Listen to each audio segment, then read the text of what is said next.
नमस्कार दोस्तों, स्वागत है आप सभी का एक बार फिर से हमारी कहानियाँ सीरीज़ में। और आज की जो कहानी है वो है हमारे देश के 11वें राष्ट्रपति के बारे में, यानी डॉक्टर एपीजे अब्दुल कलाम की कहानी है ये।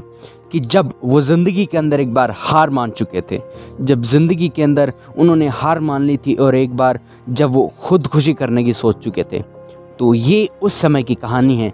और देखते हैं कि हम उस कहानी से क्या सीख सकते हैं। तो चलिए कहानी के अंदर चलते हैं। ये कहानी है उस समय की जब डॉक्टर एपीजे अब्दुल कलाम नहीं बल्कि स्टूडेंट एपीजे अब्दुल कलाम हुआ करते थे। उन्होंने MIT रिसेंटली पास ही किया था, तो उनके पास दो इंटरव्यू के ऑप्शन आए। नंबर 1 एयरफोर्स और दूसरा मिनिस्ट्री ऑफ डिफेंस। अब उन्होंने जाना तो था एयरफोर्स के अंदर, लेकिन जब वो एयरफोर्स का इंटरव्यू दे के आए तो उन्हें पता चला कि उनकी इंटरव्यू में रैंक आई है 9th। वहाँ पे 25 लोग थे, पोस्ट थी सिर्फ और सिर्फ 8 लोगों के लिए, लेकिन वो सेलेक्ट नहीं हो पाए। अब उनका इंटरव्यू बचा था मिनिस्ट्री ऑफ डिफेंस का। अब वो देहरादून जा रहे थे। उनका दिल्ली में तो एयरफोर्स का इंटरव्यू था, देहरादून के अंदर उनका मिनिस्ट्री ऑफ डिफेंस का इंटरव्यू था। देहरादून जाते हुए वो ऋषिकेश उतरे और ऋषिकेश में माँ गंगा के तट पर वो टहलने लगे।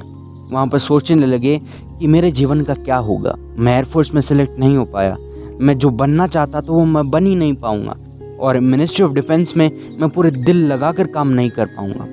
वहाँ ये सोचते सोचते वो गंगा के किनारे टहल रहे थे और वहीं अचानक स्वामी शिवानंद आते हैं। स्वामी शिवानंद बहुत ही जानी मानी हस्ती, और आज भी उनके ऋषिकेश में काफ़ी मठ हैं।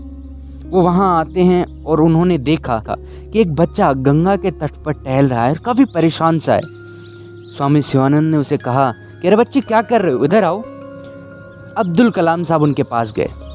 कलाम साहब से पूछा गया कि बेटे कहाँ से आए हो। कलाम साहब ने कहा कि जी मैं केरल से आया हूँ। स्वामी शिवानंद के चेहरे पर मुस्कान आई और उन्होंने कहा तुम तो हमारे आदि शंकराचार्य के इलाके से हो, आओ चलो मठ में चलते हैं।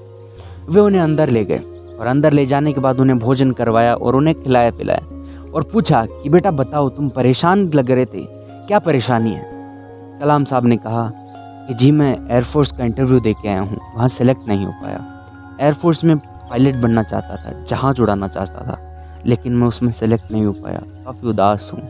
मेरी बहन ने मेरी पढ़ाई के लिए अपने गहने भी गिरवी रखे थे। मैं काफ़ी उदास हूँ और ज़िंदगी से हारा हुआ महसूस कर रहा हूँ। स्वामी शिवानंद ने उन्हें उनकी बात का जवाब देते हुए कहा कि तुम जीवन में जो बनना चाहते हो, यदि उसकी आशा तुम्हारे भीतर से निकल रही है तो ये समझना कि उसके होने की संभावना 100% है। तुम एक दिन वो ज़रूर बनोगे जो तुम आज सपने में देख रहे हो। जो बनने के लिए तुम्हारे कार्य होते हैं, जो तुम्हारे कर्म होते हैं, जो कुछ भी बनने के लिए, एक दिन तुम वो बनकर ही रहोगे। और हो सकता है यदि तुम्हारा एयरफोर्स में सिलेक्शन नहीं हुआ है तो भगवान ने तुम्हें किसी अच्छे काम के लिए, कुछ महत्वपूर्ण काम के लिए संजो कर रखा हो। अपने आप को इतना कम मत महसूस करो।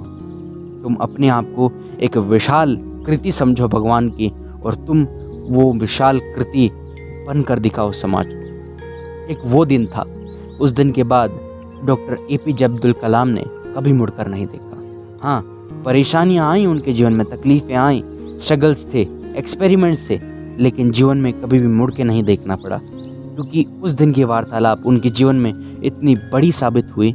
यदि वो ना होती तो शायद doctor APJ Abdul Kalam missile man नहीं बन पाते। डॉक्टर एपीजे अब्दुल कलाम देश को वो नहीं दे पाते जो आज देश के पास है। विश्व भर के कई देश हमसे आज भी मिसाइल्स लॉन्च करवाने आते हैं किराए के ऊपर। बहुत बड़ी बात है हमारे देश के लिए, गर्व की बात है। और ये सब कुछ हो पाया है डॉक्टर एपीजे अब्दुल कलाम यानी हमारे देश के 11वें राष्ट्रपति के बदौलत। आशा करता हूँ कि उनकी कहानी से आपको बहुत कुछ सीखने को मिला होगा, बहुत कुछ अपने जीवन में अपनाने को और इम्प्लीमेंट करने को मिला होगा। इसी के साथ मैं कुमार गिरीश आपसे विदा लेता हूँ। मुलाकात होगी ऐसी ही और वीडियो में, यानी नेक्स्ट कहानी के अंदर, जो कि अगले गुरुवार। तब तक के लिए जय हिंद, जय Bharat. Thank you very much.